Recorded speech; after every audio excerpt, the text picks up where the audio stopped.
আসসালামু আলাইকুম, সবাই কেমন আছেন? আশা করছি সবাই ভালো আছেন।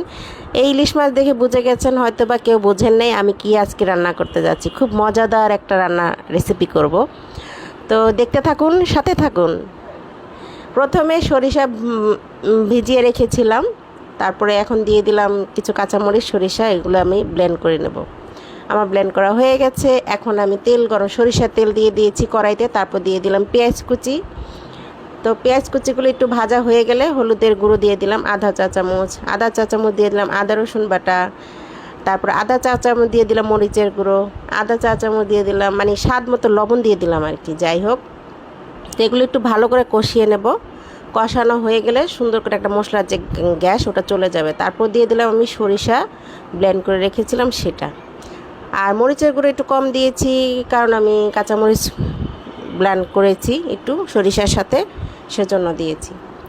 তো আমার এগুলো সুন্দর করে কষানো শেষ। পানি দিয়েছি, পানিটা বলক আসছে পরে আমি মাছটা ঢেলে দিয়েছি। কে কীভাবে রান্না করেন জানি না, আমি দুই রকমভাবেই রান্না করতে পারি। তো এটা এভাবে রান্না করেছি। তো মাছগুলো দিয়ে দিয়েছি। তো এটা যখন আস্তে আস্তে সুন্দর করে শুকনো শুকনো হয়ে যাবে বা একটু মাখা মাখা হয়ে যাবে, তেল ছেড়ে দেবে, তখন আমি আস্তে করে এটা নামিয়ে ফেলবো। দিয়ে দিলাম কয়েকটা কাঁচামরিচ গ্রানের জন্য। তো আমার এটা প্রায় হয়ে গেছে সরিষা ইলিশটা।